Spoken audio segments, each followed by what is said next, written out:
대강절 두 번째 주일입니다. 지난주 설교에서 대강절 기간에 우리가 기억해야 할 가장 중요한 주제는 무엇이라고 말씀드렸는지 혹시 기억하십니까? 지난주 뭐였습니까? 기억 안 나십니까? 주보의 뒤에도 써 있습니다. 기다림입니다. 누구를 기다린다고요? 예수님을 기다립니다. 왜 예수님을 기다려야 합니까? 예수님만이 우리 삶에 우리가 가지고 있는 모든 문제의 해결자가 되어주시기 때문입니다. 그래서 우리는 예수님을 기다려야 합니다. 그래서 지난주에 이런 말씀을 드렸죠. 기도는 길어도 응답은 순간이며 고난은 길어도 기적은 순간이다 라는 말씀을 드렸습니다. 그래서 신실한 신앙생활이란 무엇이냐? 바로 하나님의 약속을 믿고 하나님의 때와 하나님의 방법을 기다리고 또 기다리는 것이 바로 신실한 신앙생활이다 라는 말씀을 지난주에 드렸습니다. 우리는 대강절을 보내면서 이 기다림이라는 주제와 함께 순종이라는 단어를 또 꼭 기억해야 합니다. 순종. 요셉과 마리아가 예수님의 육신의 부모가 되는 영광을 누릴 수 있었고 성령으로 메시아를 잉태하는 놀라운 기적을 체험할 수 있었던 것은 그들이 말씀에 순종했기 때문이라고 성경은 증거하고 있습니다. 누가복음 1장에 보면 보십시오. 나는 주의 여종입니다. 말씀대로 나에게 이루어지기를 바랍니다. 라고 마리아는 처녀임에도 남자를 가까이 하지 않았음에도 불구하고 아이를 낳겠다라고 순종을 합니다. 요셉도 마찬가지입니다. 두려워하지 말고 마리아를 네 아내로 맞아들여라 라는 말씀에 순종합니다. 그리고 예수님의 육신의 아버지가 되는 영광을 누리게 됩니다.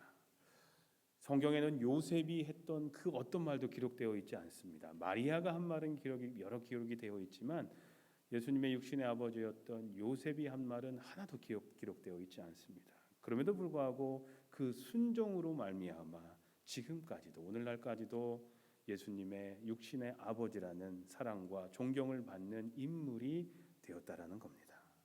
노아, 아브라함, 또 예수님까지 성경에는 하나님의 말씀에 순종했던 수많은 사람들의 이야기들로 가득 차 있는데요.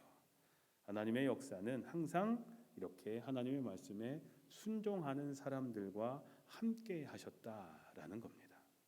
하나님께서 이 땅에서 하나님의 역사를 이루실 때는 이 땅에 살고 있었던 하나님의 말씀에 순종하는 이들을 통해 하나님의 역사하심을 이루어 갔다라는 겁니다. 하지만요, 성경을 읽다 보면 안타깝게도 많은 성경 속 인물들이 결국에는 하나님께 순종했지만 하나님이 무슨 일을 처음에 맡기실 때 그렇게 하겠습니다라고 바로 순종하기보다는 먼저 핑계와 변명을 늘어놓는 것을 볼 수가 있습니다. 기드온 아시죠? 기드온과 300용사의 그 기드온을 보면요, 이스라엘 백성들이 미디안 사람들에게 억압을 당하면서 억울하게 살고 있을 때 하나님은 기드온에게 명령하십니다. 내가 너를 친히 보내니 너는 네가 가지고 있는 그 힘을 가지고 가서 이스라엘을 미디안의 손에서 구해내라 라고 명령하십니다. 이때 기드온이 하나님께 뭐라고 말했는지 아십니까? 감히 엽죽지만 하나님, 제가 이스라엘을 구할 수나 있겠습니까? 보시다시피 저는 가장 약한 지파에 속해 있고 저의 아버지 집에서도 가장 어린 사람이 아닙니까? 라고 그렇게 변명과 핑계를 댑니다. 하나님께서 예레미야를 부르실 때 예레미야의 반응도 비슷합니다. 아닙니다, 주 하나님, 저는 말을 잘할 줄 모릅니다. 저는 아직 너무나 어립니다가 예레미야의 변명과 핑계였습니다. 그 외에도 많은 성경의 인물들이 하나님이 부르시고 일을 맡기시려고 할 때 그 일을 자기가 하기에는 합당하지 못하다라는 여러 변명들을 늘어놓는 것을 볼 수가 있습니다. 보통 우리는 자신이 하기 싫은 어떤 일을 해야 할 때 그것을 회피하는 방법으로 자주 핑계와 변명이라는 방법을 사용을 합니다. 아내가 내 남편이 나에게 뭔가를 부탁했을 때 그게 싫을 때 여러 변명과 핑계를 댑니다. 자녀들도 마찬가지고 뭐 때문에 안 돼? 뭐 때문에 안 돼 하면서 변명과 핑계를 댑니다. 직접적으로 아니요, 안 돼라고 하기가 뭐하니까 핑계와 변명을 먼저 대는 것이죠. 오늘 본문 말씀은요, 하나님이 시내산의 가시떨기 나무에서 모세를 부르시고 사명을 주시는 장면이 바로 오늘 본문입니다. 하지만 모세는 하나님의 그런 여러 차례 간곡한 부르심에도 불구하고 자기는 그 일을 할 수 없는 사람이라고, 자기는 그 일에 부적합한 사람이라고 변명하고 핑계를 대는 장면이 바로 오늘 우리가 함께 읽었었던 그 본문 내용입니다. 이 시간 하나님이 모세를 사용하시기 위해서 그를 부르시던 순간에 모세의 마음에 일어났던 변명과 핑계가 무엇인지를 살펴보면서 우리가 오늘날 도전받아야 할 것은 무엇인지, 그리고 하나님이 우리를 사용하시겠다라고 하실 때 우리는 어떠해야 하는지를 한번 살펴보면서 은혜를 나누고자 합니다. 첫째로 모세는 자신의 환경을 탓하면서 변명과 핑계를 댑니다. 하나님이 모세를 사용하시겠다고 할 때 모세는 자신의 환경을 탓합니다. 애굽으로 돌아가서 이스라엘 백성들을 애굽에서 해방시키라고 하나님이 명령하십니다. 그런데 오늘 본문 1절에 보니까 하나님, 만약 이스라엘 백성들이 저에게 하나님이 나타나셨다는 것을 믿지 않으면 어떻게 할까요? 제가 하는 말이 거짓말이라고 하면, 그래서 따르지 않으면 제가 어떻게 할까요? 라고 반문합니다. 무슨 이야기냐면요, 제가 하나님의 메시지를 가지고 저 사람들에게 간다 한들 자신의 말을 듣지도 믿지도 따르지도 알아주지도 않을 거라는 겁니다. 가봤자입니다. 아무리 저를 보내셔서 간들 사람들이 제 얘기 듣지도 않습니다 라는 얘기였습니다. 모세는 사람들이 자기를 따르지 않을 것이기 때문에 하나님의 말씀에 순종할 수 없다라고 변명을 합니다. 우리가 잘 알고 있는 모세는 40년 전에 동족에게로부터 배척당한 적이 있었습니다. 그때는 모세는 어떤 자신의 힘으로 이스라엘 백성들을 도와주려고 했습니다. 그래서 애굽 사람을 죽이기까지 했습니다. 그때는 애굽의 왕자였기 때문에 어느 정도 높은 위치에 있었기 때문에 충분히 그럴 수 있는 위치에 있었죠. 근데 백성들이 그 일로 인해서 자기를 믿고 따라올 줄 알았는데 오히려 모세를 배척했던 겁니다. 그리고 모세에게는 바로의 수배 명령이 떨어지게 됩니다. 그래서 모세는 할 수 없이 광야로 도망쳐야 했고 광야에서 양을 치는 목동의 신세가 되었던 거죠. 그래서 그는 이런 환경 때문에, 자신의 트라우마 때문에, 좋지 않았던 경험 때문에 도저히 하나님이 하라고 하시는 이 일을 하지 못하겠다라고 변명을 댑니다. 하나님, 그들이 저를 믿지 않으면 어떻게 합니까? 하나님, 지금 저의 위치가 무엇인지 아십니까? 저는 80세나 된 한낱 힘없는 목동에 불과합니다. 저는 권세를 가졌던 혈기왕성했던 옛날의 모세가 아니란 말입니다. 그렇기 때문에 제가 애굽으로 간다 해도 그들은 저를 믿지도 않을 것이며 또한 따르지도 않을 것은 분명하기 때문에 저는 그 일을 할 수 없습니다. 그렇게 환경을 변명하면서 하나님이 시키시는 일을 하지 않으려는 모세에게 하나님은 표적을 보여주십니다. 부끄러운 과거와 하찮은 자신의 현재만을 바라보면서 변명을 막 늘어놓고 있었던 모세에게 하나님은 걱정하지 말고 전능하신 하나님만을 바라보면 된다라는 사인을 직접 보여주십니다. 두 가지를 보여주시는데, 첫째로 모세가 40년 동안 사용하던 지팡이를 뱀으로 변하게 하시고 모세에게 그것을 짚도록 하자 그 뱀이 잡는 순간 다시 지팡이로 변하게 됩니다. 그래도 모세가 불안해하자 이번에는 모세의 손이 문둥병에 걸리게 합니다. 그리고 바로 치료해 주십니다. 하나님이 모든 것의 주관자시니 더는 변명하지 말고 순종해라 라는 하나님의 사인이었습니다. 때때로 우리도 하나님의 은혜를 받고 주님의 뜻대로 살려고 마음에 어떤 결단을 하려고 하면 환경적인 두려움이 따라옵니다. 그러면 금방 마음이 무거워지고 하려고 했던 결단들이 흔들리는 경우들이 있습니다. 내가 지금 이 상황에서 뭘 어떻게 이걸 할 수 있겠어? 라는 생각을 갖게 됩니다. 그래서 하나님, 저는 이 일을 하는데 적합한 사람이 아닙니다 라고 모세와 같이 변명할 때가 있습니다.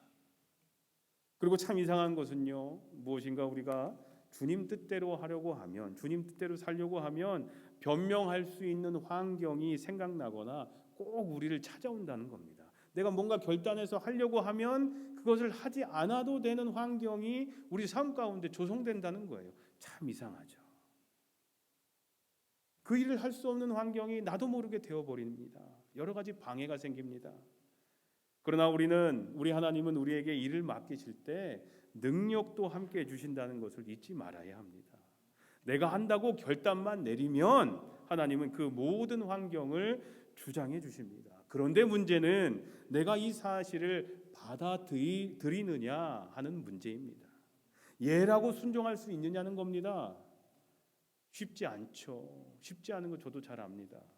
개인적으로 저도 2013년 5월에 아직 개척되지도 않은 교회 이름도 아직 정해지지 않았던 우리 교회로 교단에서 저를 파송했을 때 감독이 가라고 하면 가야 되니까 겉으로는 예라고 말했지만 마음속으로는 많이 겁이 났습니다.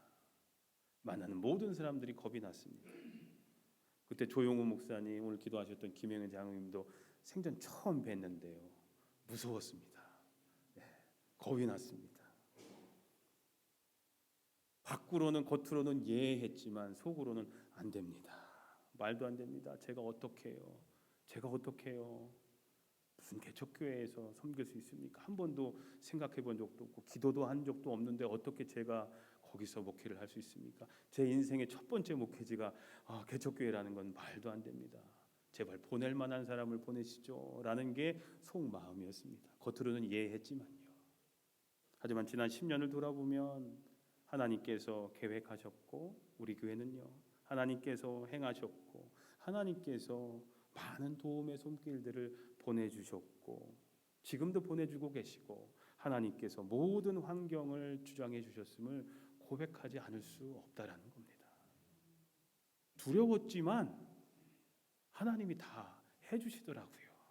장성도님들, 하나님이 우리에게 무엇인가 일을 맡기실 때, 사명을 맡기실 때 우리 마음에 예라고, 두려움은 있겠지만 예라고 순종만 한다면 하나님께서는 분명히 그 환경도 붙잡아 주신다는 사실을 잊지 마시기를 주님의 이름으로 기도합니다. 하나님이 모세를 사용하시기 위해서 그를 부르시던 순간 그는 먼저 환경을, 그리고 둘째로 자신의 부족함을 부실로 변명과 핑계를 댔습니다. 우리도 마찬가지예요. 대부분 보면 다 이 환경과 내가 부족함을 가지고 핑계를 댑니다. 하나님 죄송합니다. 저는 본래 말재주가 없는 사람입니다. 전에도 그랬고 주께서 말씀하시는 지금도 그렇습니다. 저는 입이 둔하고 혀가 무딘 사람입니다. 이게 모세의 핑계였습니다. 모세는 이렇게 변명을 하면서 또다시 하나님의 부르심에 no라고 얘기를 합니다. 아닙니다. 모세의 이런 변명을 들으신 하나님은 자비로운 음성으로 말씀하십니다. 오늘 본문 마지막 부분이 그 하나님의 말씀이거든요. 모세야, 누가 사람의 입을 만들었느냐? 누가 말 못하는 일을 만들며 듣지 못하는 일을 만들며 누가 앞을 볼 수 없는 사람이 되게 하거나 앞 못 보는 사람이 되게 하느냐? 나 주가 아니냐? 내가 아니냐? 그러니 너는 가라. 내가 말하는 것을 돕겠다. 네가 말할 수 있도록 너에게 가르쳐 주겠다라는 것이 하나님의 말씀이셨습니다. 하지만 하나님이 이렇게 말씀을 하시는데도 모세는 조금 더 물러서지 않고 하나님께 반기를 들고 말합니다. 출애굽기 4장 13절에 보니까 주님 죄송합니다. 제발 보낼 만한 사람을 보내십시오. 이렇게 얘기를 합니다. 모세는 하나님이 시키시는 일에 자기는 합당한 사람이 아니라고 말을 합니다. 거대한 나라인 애굽 왕 바로를 설득시키기 위해서는 반드시 특출난 달변가가 필요할 것이라는 겁니다. 하지만 이것은 철저한 인간적인 생각이었습니다. 모세 자신만의 생각이었습니다. 장성도님들, 문제는요 절대 우리 능력의 부족에 있는 것이 아닙니다. 자신의 부족함과 능력 없음을 변명과 핑계의 구실로 삼고 하지 않으려고 하는 우리의 불순종의 마음이 더 문제라는 겁니다. 왜냐하면 하나님은 우리에게 하나님의 사명을 맡기실 때, 우리에게 일을 시키실 때 우리의 외모나 능력이나 다른 것을 보시는 것이 아니라 뭘 보실까요? 우리의 마음의 중심만을 보십니다. 우리의 직분을 보지 않으세요. 착각하지 마세요. 우리 직분 보고 우리에게 사명 주시는 게 아닙니다. 우리의 마음의 중심을 보고 주십니다. 그 사람이 오래 신앙생활을 했으니까, 몇 대 신앙생활을 했으니까, 3, 4대 동안 그리스도인 가정이었으니까 그 사람에게 사명을 더 주실까요? 아니요. 절대 그런 하나님이 아니십니다. 그 사람의 마음의 중심을 보십니다. 오늘날 우리가 얼마나 하나님을 사랑하는지 우리의 마음을 보신다는 겁니다. 하나님은 내가 너를 도와서 그 일을 이루도록 하겠다라고 말씀하셨습니다. 하나님은 그 일을 할 수 있는 능력을 너에게 주겠다라고 약속하셨습니다. 하나님이 우리를 잘 모르시기 때문에 부족한 우리에게 하나님의 일, 그 사명을 맡기십니까? 아니죠. 아닙니다. 하나님은 우리를 너무나 잘 알고 계십니다. 얼마나 부족하고 연약한지, 우리가 얼마나 능력이 없는지 다 알고 계십니다. 우리의 머리털까지도 세시는 분이 바로 우리 아빠 아버지이신 하나님 아니십니까? 다 알고 계시죠. 우리 마음속까지, 내가 하나님을 얼마나 사랑하는지 그 마음속까지도 다 알고 계신 분이 우리 하나님 아니십니까? 그러나 하나님은 그런 가운데서도 우리에게 변명이나 핑계가 아니라 순종을 원하십니다. 환경과 부족함을 넘어선 우리의 믿음을 보시길 원하십니다.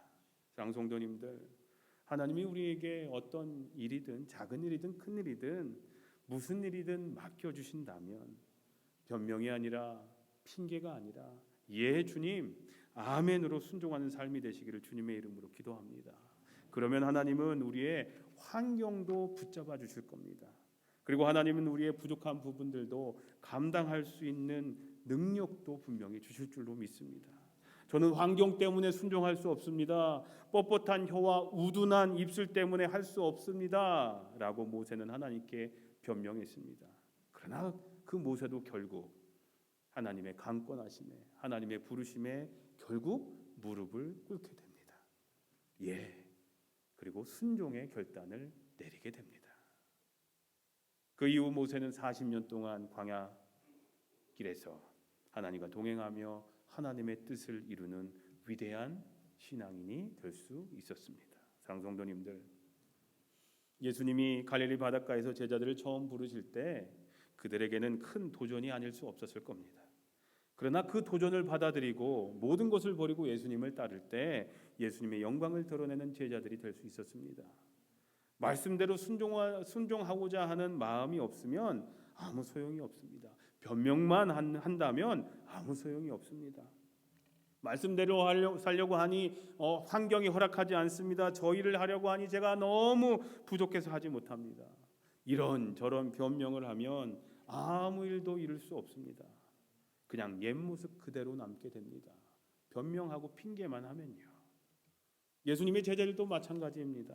난 배운 것이 없습니다. 난 가진 것이 없습니다. 나는 사람들에게 욕을 먹는 세리입니다. 아이고 그 그불과 배를 아까운데 어떻게 내버려 두고 떠날 수 있겠습니까? 했다면 그들은 그저 2000년 전 살았던 유대 땅 시골의 어부요 세리로만 잠시 동안 기억되었을 겁니다. 사랑하는 성도님들, 그리스도인이 된 후, 예수를 믿고 난 후, 신앙생활을 하고 난 후, 예수님의 제자가 되고 난 후 끊임없이 내 마음속에 외치고 계시는 나를 향한 하나님의 음성, 하나님의 명령, 그런 것이 혹시 없으십니까, 여러분들? 말씀을 통해, 기도를 통해서 깨닫게 된 나를 향한 하나님의 뜻이 있지는 않으십니까? 그래서 그것을 해야 하는데 하나님은 자꾸 그것을 하라고 나를 부르시는데 아직도 하지 못해서 마음 한켠에 부담이 되어 있는 것이 있지는 않으십니까? 때로는 시간이, 때로는 부족한 용기가, 물질이, 환경이, 사람 때문에, 그래서 이런저런 이유들로 인해서 그 결단한 것을 하지 못하도록 변명과 핑계가 마음에 있지는 않으십니까? 그러나 사랑하는 성도님들, 우리가 예라고 순종할 때 하나님이 그 일을 위해 우리에게 분명히 능력을 주실 줄로 믿습니다. 그리고 환경을 이길 수 있도록 모든 것을 주장해 주실 줄로 믿습니다. 오늘도 우리 주님은 우리에게 물으십니다. 한번 너 내가 말하는 대로 한번 살아볼래? 나를 위해서 네가 대신 이 일을 좀 해주면 안 되겠니? 여러분들 예라고 순종하시겠습니까? 아니면 아니요, 절대로요, 아직이요, 나중에요, 은퇴하고 난 뒤에요, 이것만 해결되면요, 생각할 시간을 좀 주시죠 라고 핑계를 대면서 변명하시겠습니까? 예입니까? 아니요입니까? 순종입니까? 불순종입니까? 장성도님들, 우리 각자에게 지금도 말씀하시는 저와 여러분들을 향한 하나님의 명령에 예라고 대답하셔서 주님의 오심을 순종함으로 기다리는 복된 대강절이 되시기를 주님의 이름으로 간절히 소원하며 축원합니다. 기도하겠습니다. 하나님이 명하시는 명령에 순종하며 살게 해 주시옵소서. 환경을 탓하거나 자신의 부족함을 탓함으로 변명하는 삶 살지 않게 해 주시옵소서. 우리가 하나님의 명령에 예라고 순종할 때 하나님은 분명히 우리의 환경도 해결해 주시고 우리 부족함도 채워 주심을 믿고 나아간다는 믿음의 사람들이 우리 모두가 되게 해 주시옵소서. 그래서 크게 쓰임 받고 하나님께 인정받는 삶, 그런 신앙생활하게 도와 주시옵소서. 아멘. 주 예수여 오시옵소서. 예수님의 이름으로 기도합니다. 아멘. 이 시간 준비하신 예물 봉헌하는 시간 갖도록 하겠습니다.